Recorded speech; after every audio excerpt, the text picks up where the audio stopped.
No alien historian ever recorded silence as a weapon, until the moment humanity fired its first railgun. Across 1,000 star systems, sensors froze, commanders stopped breathing, and ancient empires realized the impossible had just become real. This was not the sound of war. This was the sound of the galaxy learning fear. A galaxy that looked down on humans. For centuries, the galaxy believed humans were harmless. Creative, yes. Emotional, definitely. But dangerous? Never. Humanity had joined the interstellar Concord late. Their ships were smaller. Their technology looked crude. Their politics were chaotic. Most alien races assumed humans would either adapt quietly or be erased slowly. The Zorvath Dominion believed that last part very strongly. The Dominion controlled nearly 1/3 of the known galaxy. Their fleets were massive, their doctrine ancient, their confidence absolute. When they began expanding toward human-controlled systems, no one expected humans to resist for long. But humans had learned something important during their short time among the stars. If you cannot outgun the enemy, outthink them. The fall of Arcturus Reach. Arcturus Reach was a mining system. No major fleet. No strategic importance. Just people. When the Zorvath arrived, they didn't negotiate. They didn't warn. They simply announced ownership. Human evacuation ships barely escaped before orbital platforms were shattered. Millions were displaced overnight. Admiral Elias Rourke watched the destruction from a distant relay station. His hands shook, not from fear, but from restraint. "We can't win a fleet battle," his tactical officer said quietly. Rourke nodded. "Then we don't fight a fleet battle." What humanity lost that day was territory. What they gained was clarity. A weapon built in silence. Deep inside Lunar's farside shipyards, engineers worked without banners, speeches, or approval from the Concorde. The project had no official name. Only a nickname whispered among crews. The Long Shot. Railguns were not new. Every species had tried them. Every species abandoned them. The power demands were extreme. The recoil destroyed ships. The accuracy at interstellar ranges was laughable. So the galaxy agreed on one thing. Railguns were impractical. Humans saw a different problem. Not impossible. Just unfinished. They redesigned everything. Power flow. Magnetic containment. Recoil distribution. Even the ship itself became part of the weapon. The result was a single vessel. Not a battleship. Not a carrier. A question mark. Commander Naira Tal and the waiting fleet. Commander Naira Tal of the Zorvath Dominion had crushed 6 rebellions in 2 years. Humans were next. Her fleet waited near the Aelios Drift, blocking the last supply corridor to the inner human colonies. Scouts reported a lone human vessel approaching. Naira laughed. "One ship," she said. "They finally understand despair." Her officers relaxed. Some even turned away from their stations. No formation change. No shields raised. Why would they? The human ship. The human vessel had no visible weapons. No fighter bays. No escort. Its hull was long and narrow, reinforced along a single axis, as if designed to survive something violent. Captain Jonah Mercer stood on its bridge, calm and focused. "Range." "Extreme," his navigator replied. "Beyond standard engagement parameters." "Good." The crew did not cheer. They did not pray. They simply trusted the math. The moment the galaxy changed. The railgun fired without sound. No explosion. No flash. Just a sudden distortion in space, like reality flinching. A tungsten composite projectile, no warhead, no guidance system, accelerated to a fraction of light speed. Across the Aelios Drift, Zorvath sensors screamed too late. The projectile struck Naira Tal's flagship dead center. Not penetration. Not damage. Deletion. The ship didn't explode. It came apart, atom by atom, before the shockwave reached the rest of the fleet. Then the shockwave arrived. 3 cruisers lost power instantly. 2 fractured along structural lines. Every ship's sensors went blind. Silence filled the command channels. Narration was already gone. Aftermath in the void. Across the galaxy, observatories recorded the event. They replayed it, slowed it, recalculated it, and failed to understand it. One human ship. One shot. One flagship erased. No alien doctrine had prepared for this. The message humanity sent. The human ship did not pursue. It transmitted a single, system-wide message, untranslate, unencrypted. We do not want your worlds. We do not want your empire. But we will not be moved again. Then it vanished into jump space. The silence that followed. For the first time in recorded history, the Interstellar Concord Emergency Council met in absolute silence. No species spoke. Because everyone understood the same truth. Humanity had not built a better fleet. They had built a better idea. And the galaxy had just heard it. Loud and clear. The galaxy did not panic immediately. That came later. At first, it denied. Zorvath analysts replayed the Alios drift footage thousands of times. They blamed sensor ghosts, experimental minds, internal sabotage, anything except the truth. Because the truth was unacceptable. A single human ship had erased a Dominion flagship from beyond standard combat range, without missiles, without energy weapons, without even entering battle formation. That was not just a tactical failure. It was a philosophical collapse. The emergency conclave. Within 48 standard hours, an emergency conclave was called. Zorvath, Kalari, Mirex, even the ancient Thaluan, species that hadn't shared a room in centuries, sent representatives. Commander Ixrel of the Kalari spoke first. This was not luck, she said. Humans built something new. A Zorvath warlord slammed his clawed fist into the table. Impossible. Railguns cannot reach that range with that accuracy. Ixrel's eyes narrowed. They can if the humans stopped trying to make railguns fight like our weapons, and instead made the universe do the work for them. That silenced the room. Captain Mercer does not celebrate. Aboard the human vessel UNS Resolute, Captain Jonah Mercer stared at the after-action reports. No cheering. No victory speeches. The crew understood what they had done. They had crossed a line the galaxy believed did not exist. Chief Engineer Lian Ju broke the silence. Sir, long-range scans show multiple fleets changing course. Mercer nodded. They are scared. Tactically, the navigator asked. No, Mercer replied. Existentially. Humans had never wanted to rule the stars. They just wanted to live in them. Now the stars were watching back. A weapon that wasn't a weapon. The railgun aboard the Resolute was not powerful because it was bigger. It was powerful because it was patient. Instead of firing raw force, it used gravitational mapping, stellar drift calculations, and predictive astrophysics. The projectile wasn't aimed where the enemy was, it was aimed where reality would be. Aliens designed weapons to overpower shields.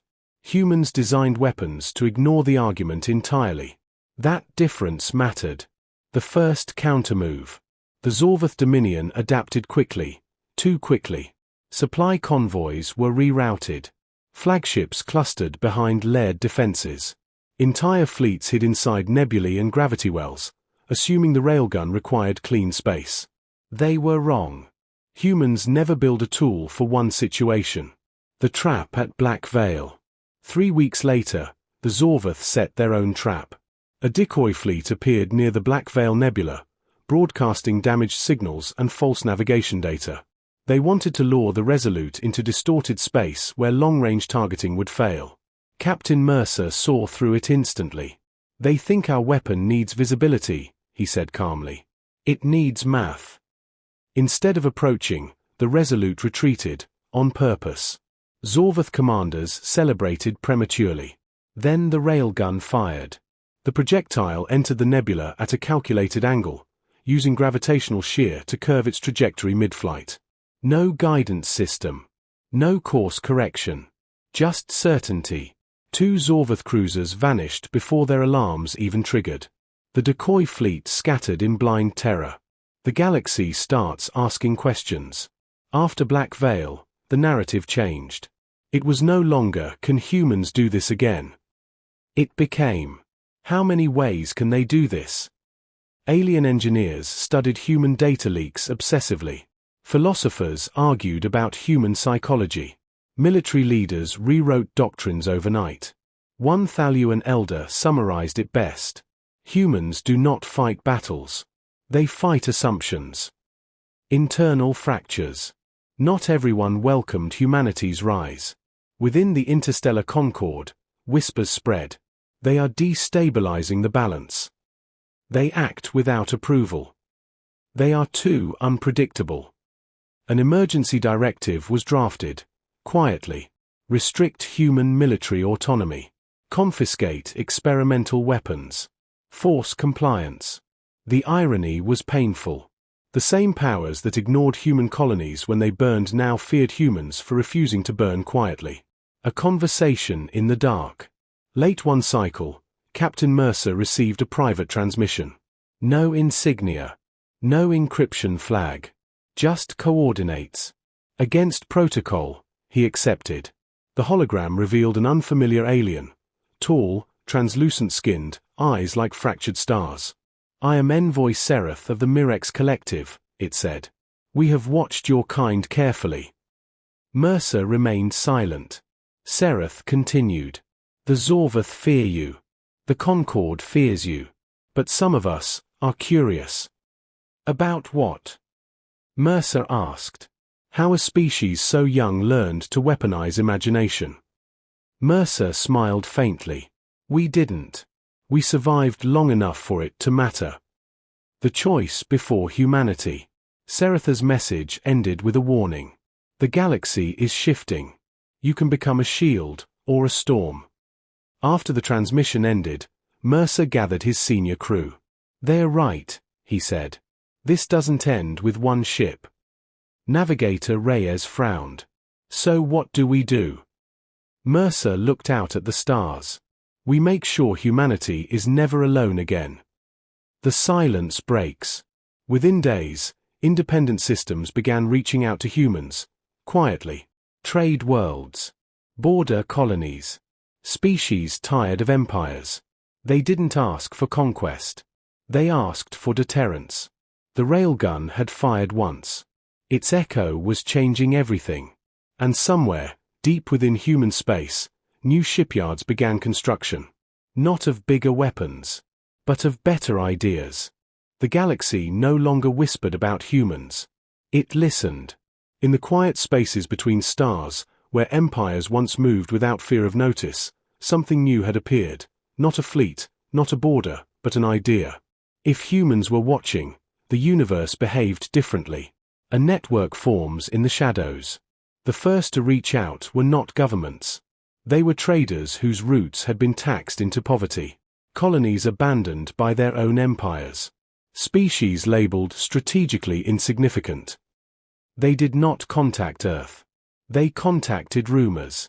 Encrypted pings bounced through forgotten relays, dead systems, and obsolete channels, until they reached human hands. Captain Jonah Mercer read every message personally. We're becoming a signal, said Commander Aisha Rahman, tactical lead aboard the UNS Resolute. Mercer nodded. Then we choose what that signal means. Humanity did not announce alliances. They offered presence. One ship. One railgun. One promise. You won't disappear quietly.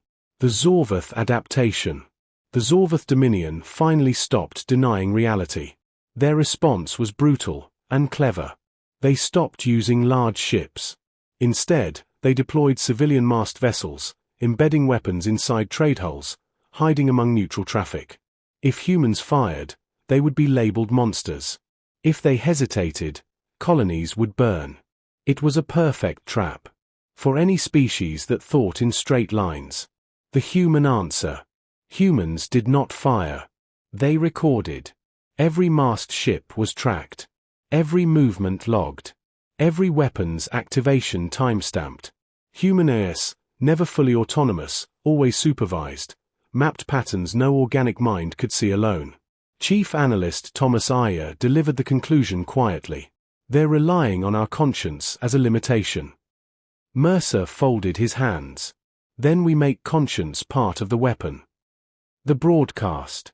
The next time a Zorvath civilian ship opened fire on a colony moon, the Resolute did not respond with force. It responded with light. Across all open channels, human systems released raw sensor footage, unfiltered, time-stamped, impossible to fake.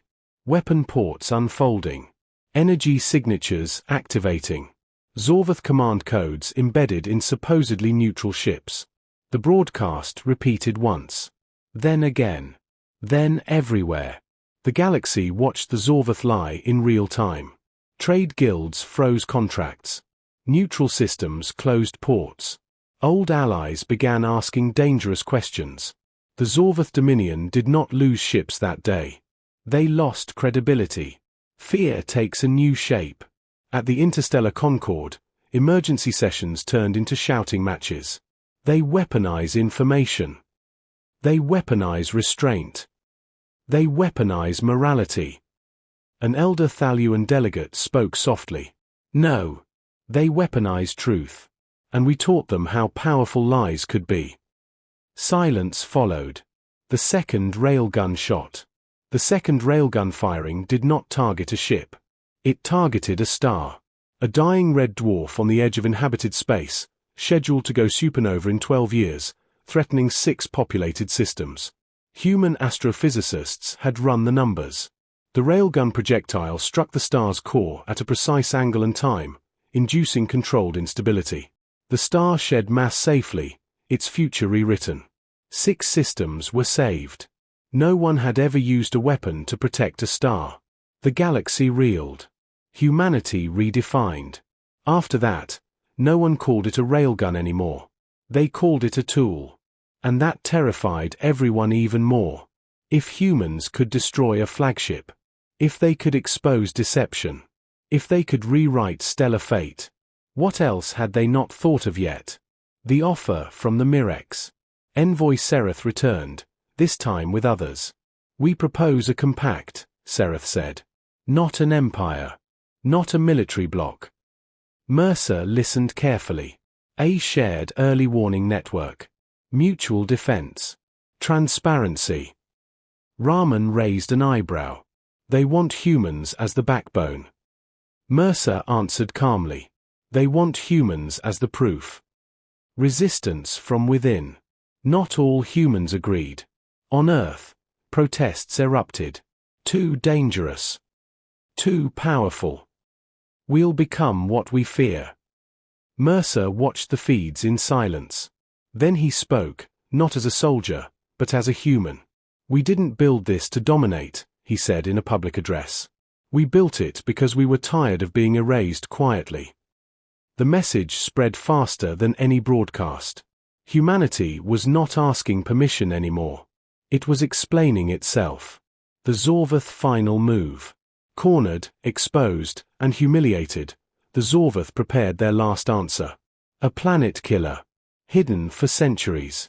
Designed to end rebellions with certainty. They aimed it at Earth. The galaxy held its breath. Mercer's decision. When the alert came, the Resolute was out of position. Too far. Too slow. The railgun could reach the weapon. But the firing solution would pass through 3 inhabited systems. A perfect shot. A moral impossibility. The bridge went silent. Mercer closed his eyes. Prepare the railgun, he said. Rahman looked at him sharply. You said conscience was part of the weapon. Mercer opened his eyes. It is. Which is why we're changing the question. A new calculation. Instead of aiming at the planet killer, they aimed at space itself. Using gravitational anchors deployed earlier, dismissed as sensor debris by the Zorvath, the railgun shot bent reality just enough. The planet killer emerged from jump space inside its own gravity shadow. It tore itself apart. No collateral damage. No innocent losses. Just consequence. The galaxy speaks again. For the first time since the first shot, the galaxy was not silent. It erupted. Not in screams. In messages, requests, alliances, hope. Humanity was no longer just a species. It was a reference point. And the universe would never calculate the same way again. Power never arrives gently. It settles slowly, then all at once. After the destruction of the Zorvath planet killer, the galaxy did not sleep. Systems that had ignored one another for centuries began exchanging data. Borders softened. Old treaties were reopened. And everywhere, one question echoed. What happens when the humans decide something must not exist? When everyone is watching. The UNS Resolute became the most tracked object in known space. Not hunted. Not threatened. Observed. Every maneuver was analyzed. Every pause debated. Every silence interpreted as intent. Commander Aisha Rahman summarized it bluntly.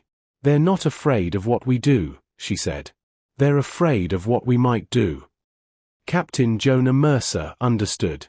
Fear of force was manageable. Fear of uncertainty was not. Humanity had become a constant variable, impossible to ignore. The price of protection. Requests flooded in. Escort missions. Deterrence patrols. Emergency interventions. Mercer refused most of them. "We don't replace empires," he told the crew. "We prevent erasures." But even refusal carried meaning now. A single declined request could shift power balances. A single acceptance could start wars. Humanity was learning a hard truth. Being right was no longer enough. The Concorde's ultimatum. The Interstellar Concorde finally acted. A formal delegation arrived in human space, escorted by more ships than necessary. Their message was polished, calm, and deeply afraid. They demanded oversight. Shared control of the Railgun technology. Limits on autonomous human action. "Your power destabilizes the system," the Concorde speaker said. "You must be constrained for the greater good." Mercer listened without interruption. Then he replied simply, "Where was your greater good when our colonies burned?" The speaker had no answer. Humanity divides. Back on Earth, the argument split humanity in two. Some wanted restraint. Others wanted expansion. One side feared becoming tyrants. The other feared becoming victims again. Mercer was summoned home. For the first time since the first shot, the Resolute returned to Sol. Crowds filled the orbital stations. Some cheered. Some protested. Some just watched in silence, unsure what kind of species they had become. A quiet meeting. In a sealed chamber above Earth, Mercer met with civilian leaders. "You built a weapon that changes reality," one said. "We didn't build it," Mercer replied. "We survived long enough to need it." Another leader leaned forward. "If the galaxy turns against us?" Mercer met their eyes. "Then they will have to explain why safety requires our disappearance." No one argued with that. The unexpected threat. The next crisis did not come from an empire. It came from absence. A region of space went dark. No signals, no stars, no radiation. Entire systems vanished from sensors as if removed from existence. The phenomenon expanded slowly but relentlessly. Alien scientists panicked. This was not war. This was not physics they understood. And humanity was the only species that had already broken one impossible rule. Into the dark. Against every caution, Mercer volunteered. Not because he was ordered. Because no one else could. The Resolute entered the void. Inside, instruments failed. Time behaved strangely. Even the Railgun's calculations became uncertain. Chief Engineer Lian Ju whispered, "This isn't empty space." Mercer nodded. "It's space being edited." The truth of the void. At the center, they found it. Not a creature. Not a machine. A self-propagating collapse, an ancient containment failure left behind by a long-dead civilization that had tried to erase a mistake from reality itself. They had succeeded. Too well. Now the erasure was spreading. The impossible choice. The Railgun could stop it. by firing into the heart of the collapse and forcing reality to reassert itself. But the energy release would be catastrophic. One inhabited system would be lost. Guaranteed. The crew waited. Mercer did not speak immediately. Then he said, quietly, "Find me another way." Rahman swallowed. "There isn't one."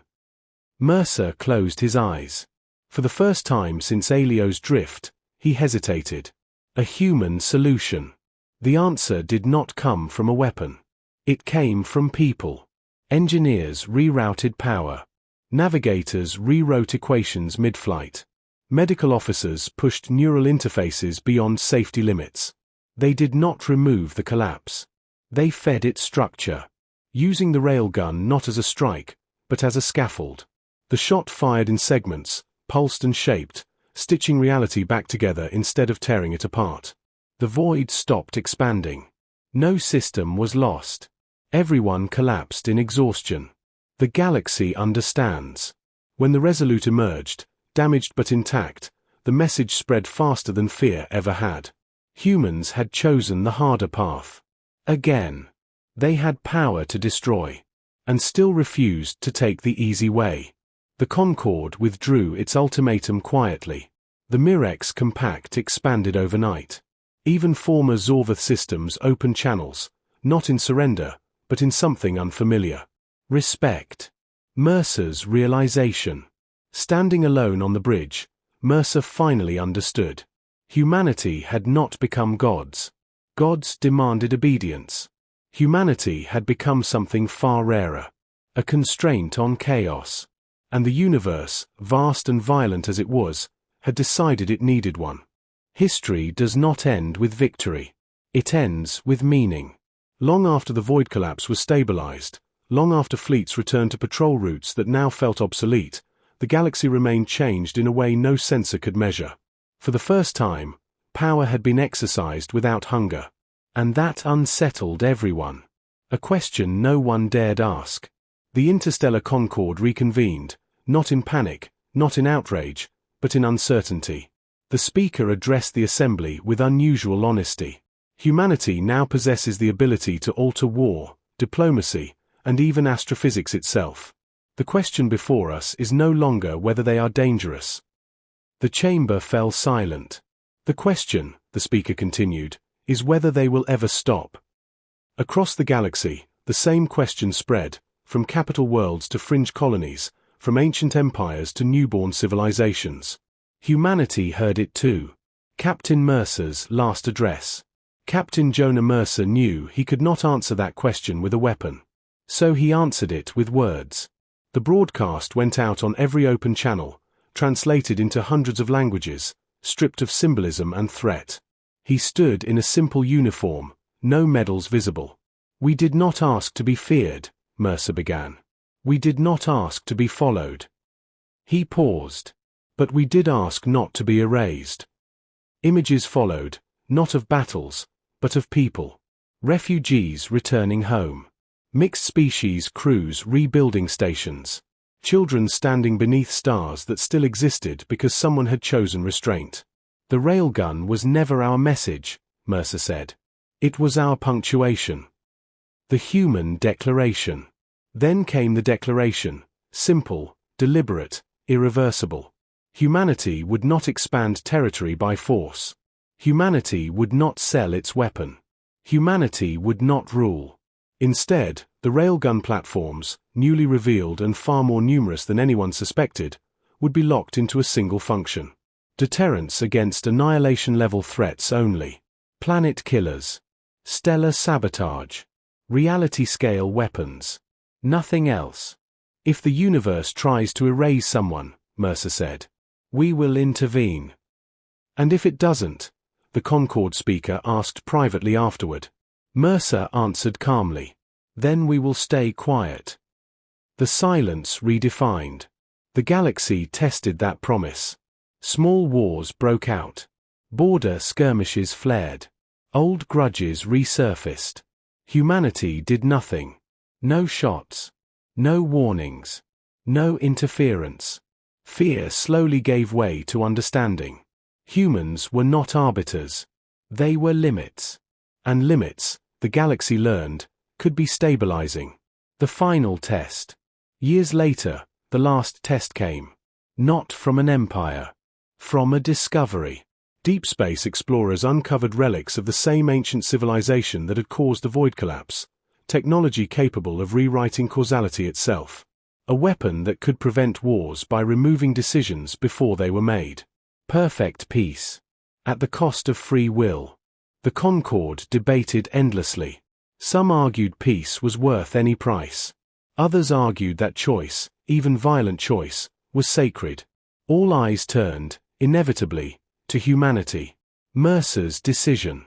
Mercer was older now. His hair grayed. His hands slower. But his voice remained steady. "We will not fire," he said. "But we will stand in the way." Human ships positioned themselves between the relic world and every major power. No railgun charge. No threat display. Just presence. A reminder. If the universe tried to solve itself by erasing choice, humanity would object. The weapon that was never fired. The causality weapon was never activated. Not because it was destroyed. Because no one wanted to be the one humanity would remember for trying. The relics were sealed. The coordinates classified. The temptation locked away. Peace, the galaxy learned, meant choosing restraint again and again. Humans had simply shown it was possible. The end of the railgun era. Decades later, the railguns were decommissioned, not dismantled, not lost. Archived. Recorded. Preserved as proof of a moment when a young species refused to become what fear demanded. Children on Earth learned about it in history lessons. Not as a weapon, but as a decision. What the galaxy remembered. Alien historians would later agree on one thing. Humanity did not win the galaxy. Humanity changed the rules. They proved that creativity could outpace cruelty. That intelligence could outweigh dominance. That power could exist without conquest. And when humanity finally faded into myth, as all species eventually do, the stories remained. Stories of a time when the universe went silent, not because it was destroyed, but because it was listening. The final line. Long after Captain Mercer was gone, long after the UNS Resolute became a museum drifting in Sol orbit, a single inscription remained carved into its hull. We were here. We chose restraint. And that mattered.